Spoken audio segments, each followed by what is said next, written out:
Assalamualaikum warahmatullahi wabarakatuh. Alhamdulillah, la haula wala quwata illa billah. Allahumma sholli ala sayyidina Muhammad wa ala ali sayyidina Muhammad.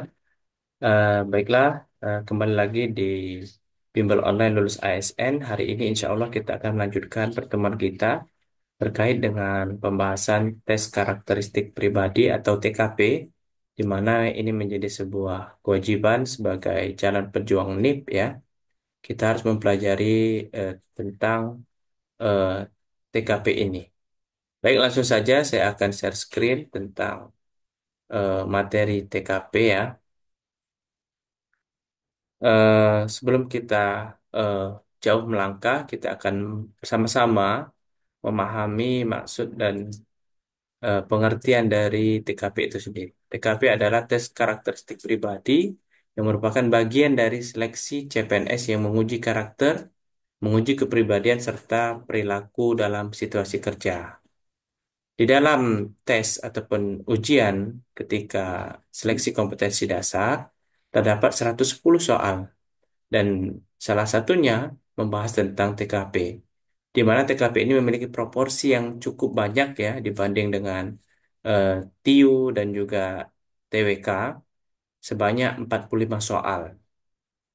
Namun tetapi eh, terdapat perbedaan terkait dengan eh, penilaian ya, dengan benar dan skor salah, di mana kalau TKP ini tidak ada yang salah ya. Bebotnya jika salah ya atau katakanlah tidak tepat, yang paling kecil nilainya itu satu.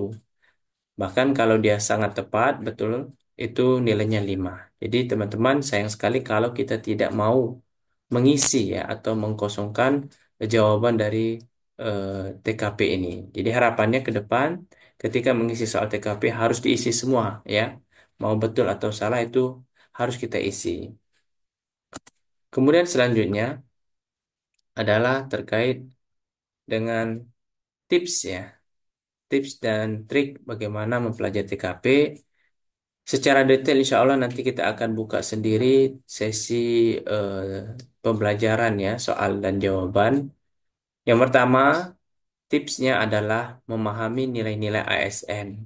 Tentu teman-teman sekalian, kita sebagai calon ASN perlu untuk memahami nilai-nilai yang terkandung dalam eh, peraturan-peraturan yang dibuat oleh pemerintah terkait dengan aparatur sipil negara. Kemudian yang kedua adalah biasakan kita semua untuk berpikir secara secara seperti ya, seperti layaknya seorang ASN, layaknya seorang pegawai.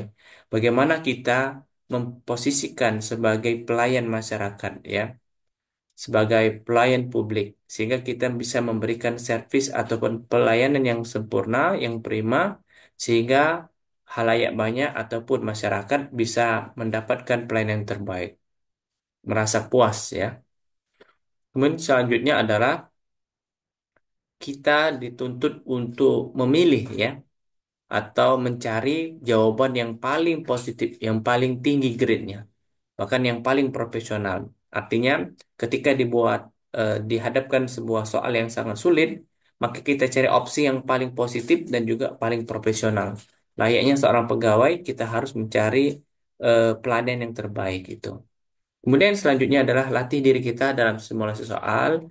Insya Allah akan kita bahas pada bab khusus dan konsisten dalam menjawab soal. Seandainya ini ada soal di awal ya, kan ada 45 soal. Di awal-awal soal itu pertanyaan tentang integritas lah ya.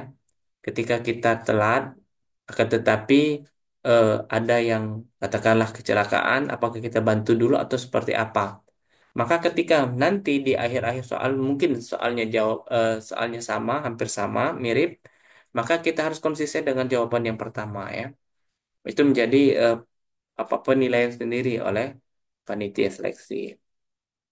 Langsung saja ke contoh soal ya. Hmm, Anda melihat rekan kerja Anda melakukan kesalahan dalam laporan penting. Akan apa yang Anda lakukan? Opsi yang pertama, melaporkan kepada atasan tanpa berbicara kepadanya. Yang kedua, menegurnya di depan rekan-rekan kerja yang lain. Yang ketiga, memberitahunya secara pribadi dan membantu ya memperbaiki. Dan terakhir, tidak peduli karena bukan tanggung jawab saya. Tentu kita sebagai seorang ASN perlu ada namanya komunikasi ataupun klarifikasi atau tabayun ya. Ketika memang kita melihat seseorang atau teman kerja kita itu mengalami melakukan kesalahan ya ataupun kecerobohan, maka yang paling penting adalah kita harus mencari tahu dulu apakah itu betul-betul salah atau seperti apa. Kemudian selanjutnya kita menawarkan ya sebagai teman, sahabat ya, kita perlu memberikan tawaran untuk membantu. Itu layaknya seorang partner kerja. Maka dari itu, opsi yang paling tepat adalah opsi yang C. Kita memberitahukan bahwa terdapat kesalahan yang dilakukan dalam penulisan laporan ya. Kemudian yang kedua, kita menawarkan diri untuk membantu untuk memperbaiki laporan tersebut sehingga laporan tersebut adalah laporan yang benar. Selanjutnya adalah soal yang cukup sering juga menurut saya keluar. Anda diminta bekerja lembur padahal sudah memiliki janji dengan keluarga. Apa yang Anda lakukan? Ini pertanyaan sangat menjebak ya. Sebenarnya kedua-duanya ini sudah menjadi prioritas kita, akan tetapi kita perlu lebih profesional dalam menapaki sebagai calon ASN ya. Yang pertama ada menolak karena janji lebih penting. Yang kedua menerima dan memberitahu keluarga bahwa Anda harus bekerja. Yang ketiga menyuruh orang lain menggantikan. Yang keempat pergi tanpa memberitahu atasan. Jawaban yang pertama itu menolak karena janji lebih penting. Tentu ini kurang tepat ya teman-teman sekalian. Kenapa? Karena kita ya sebagai seorang ASN perlu ya untuk memiliki jiwa ataupun sikap loyalitas yang tinggi terhadap eh, instansi kita. Maka ketika kita mendapatkan tambahan pekerja atau lembur seperti itu, maka kita perlu memprioritaskan pekerjaan kita itu. Makanya jawaban opsi A kurang tepat. Yang B, menerima dan memberitahu keluarga bahwa Anda harus bekerja. Ini cukup baik ya. Kenapa? Karena harus memberitahu ternyata ada tambahan waktu bekerja sehingga keluarga tidak menunggu. Bahkan mungkin bisa jadi kita bisa mengatur jadwal ulang ya. Kemudian yang ketiga adalah menyuruh orang lain menggantikan Anda. Tentu ini kurang tepat karena yang diberikan kewenangan oleh atasan kita ya untuk bekerja secara lembur. Maka tidak baik kalau kita mencari pengganti kita. Terakhir, pergi tanpa memberitahu atasan ini justru sangat tidak tepat. Kenapa? Karena ini tidak profesional. Tentu kalau kita mau pergi, tentu juga kita perlu mengatakan ataupun meminta izin kepada atasan. Maka opsi yang paling tepat adalah opsi yang B, menerima pekerjaan lembur tersebut dan memberitahukan kepada keluarga bahwa kita memiliki pekerjaan tambahan. Seperti itu. Jawaban yang tepat adalah B. Kesimpulan teman-teman, TKP ya menguji kemampuan-kemampuan kita ya untuk apa namanya kepribadian kita dan juga untuk eh, profesionalisme kita dan juga nilai-nilai yang terkandung dalam ASN itu sendiri. Kita harus bekerja profesional ya.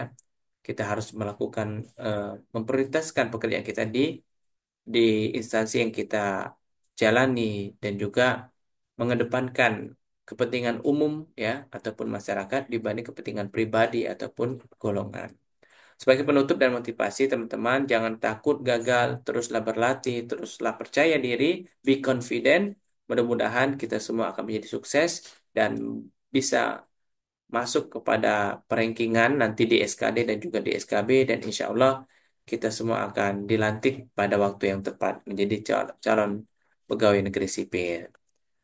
Terakhir teman-teman, silakan untuk mengetahui informasi lebih lanjut, silakan follow ya media sosial kita di IG dan TikTok itu Bimbel Lulus ASN. Terima kasih atas partisipasinya. Saya akhiri. Wassalamualaikum warahmatullahi wabarakatuh.